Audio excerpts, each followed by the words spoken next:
Apocalipse capítulo 12, versículo 11, o ponto 2, diz: não amaram as suas vidas.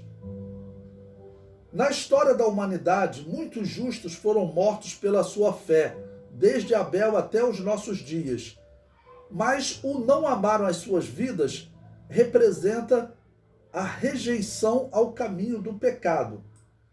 Ou seja, você não ama a sua vida quando você confessa Jesus diante do Império Romano e ele os mata, tá ok? E isso é a maneira de demonstrar que você não amou a sua vida. Agora, também no seu dia a dia, quando você vai dizendo não para aquelas coisas que são prazeres naturais, prazeres da carne, você também está, de alguma maneira, amando mais a Deus e não está amando a sua vida.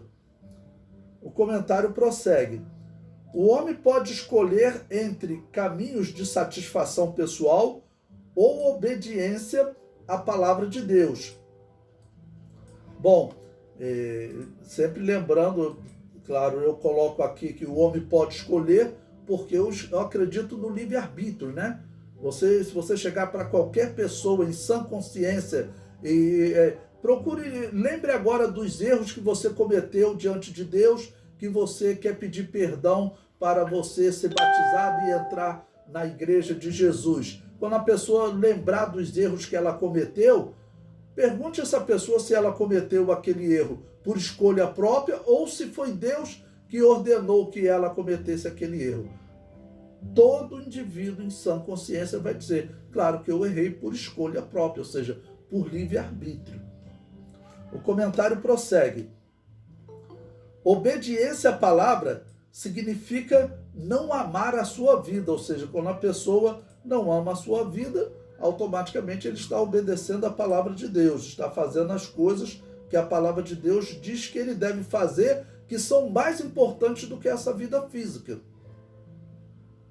Importante lembrar a interpretação de Agostinho de Hipona, afirmando que o homem não toma a atitude de rejeitar essa vida em favor da divindade. Isso está errado. Agostinho de Hipona falava isso. Diz que o homem ele só rejeita essa vida se Deus determinar que ele rejeite. E aqueles que não rejeitam porque Deus determina que eles não rejeitam. Tá bom? E todos esses estão errados. E eu sempre falo, Armínio, ele também está errado nesse ponto, porque para Armínio o homem só ganha livre-arbítrio quando ele aceita Jesus. Se isso fosse verdade, por que Caim matou Abel? Matou Abel por ordem de Deus. Se isso fosse verdade, todos os pecados que você cometeu antes de aceitar Jesus, você cometeu esses pecados por ordem de Deus. É isso que eu digo que está também errado na teologia de Armínio. O comentário prossegue. Essa interpretação conflita com esse texto, onde claramente falando dos salvos, eles tomaram a atitude de não seguir a satisfação pessoal.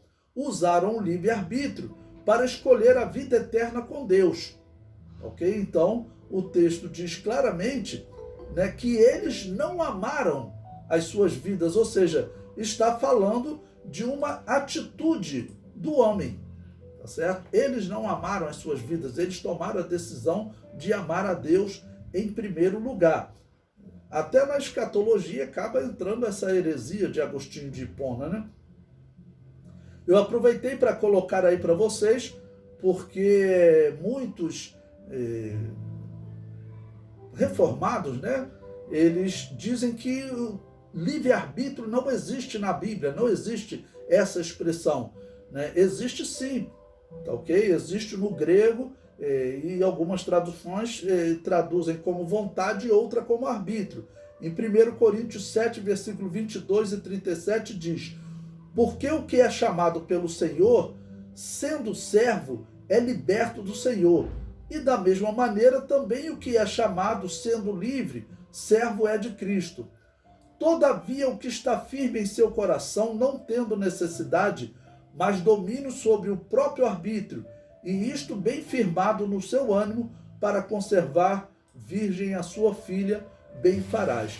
Bom, aqui sem pensar no contexto que é o trato com a virgindade, né, de uma filha, mas está dizendo que o homem ele tem arbítrio para isso, ele pode decidir, não é Deus que decide isso por ele. Bom, então eu botei um tópico aí também, um subtópico, Calvino e o Anticristo.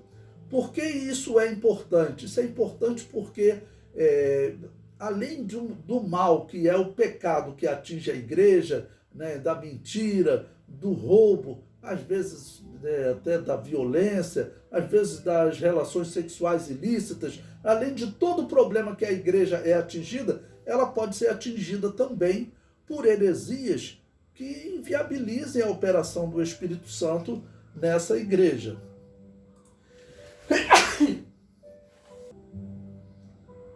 Então, além de todos os erros, pecados, falhas, podem surgir as doutrinas, né, que acabam por enganar os cristãos e inviabilizar a operação do Espírito Santo. Porque eu digo, o Espírito Santo não vai operar em uma igreja que afirma que Caim matou Abel por ordem de Deus. Em qualquer tribunal no mundo, Deus seria condenado, porque o que os tribunais sempre procuram é alguém matou, mas quem foi o mandante? Esse será o grande responsabilizado. Aquele também está errado, mas o mandante é o grande responsabilizado.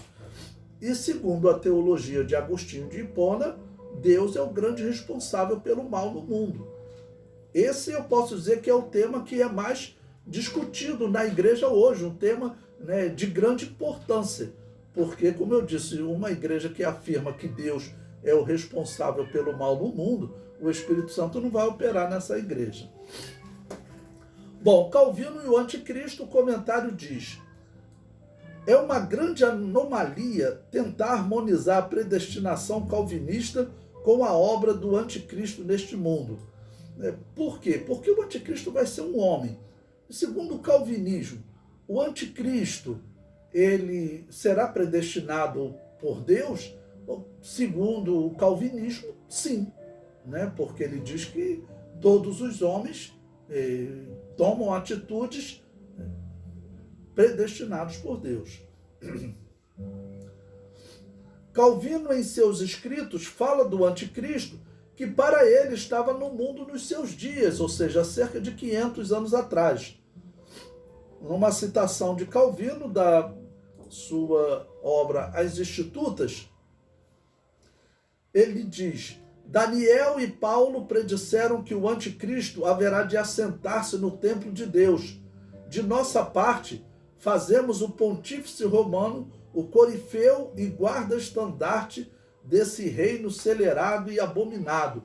Ou seja, para Calvino, o Anticristo já estava no mundo e o Anticristo era um homem que estava sentado no trono de Roma, que chama do trono de Pedro. Calvino acreditava que o templo de Deus da profecia de Daniel seria a igreja e que nos seus dias o Anticristo já estava cumprindo essa profecia. Mas claramente esse texto de Daniel, ele não pode ser o Papa. Ele não pode ser o Papa. Por quê? Porque Daniel diz que ele, além de assentar-se no templo de Deus e em tudo que ele vai fazer, ele vai também colocar uma abominação desoladora que vai durar cerca de 3 anos e meio. E essa abominação desoladora, ela vai ser colocada durante a grande tribulação, ou seja, é futuro. O comentário prossegue. Então Daniel diz que o Anticristo vai assentar-se no templo de Deus.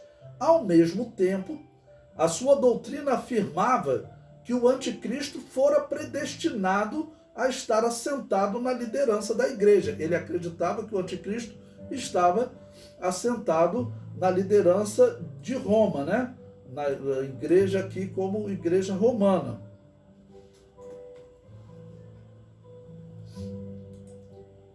A história mostrou que Calvino estava errado. Aquele não era o Anticristo.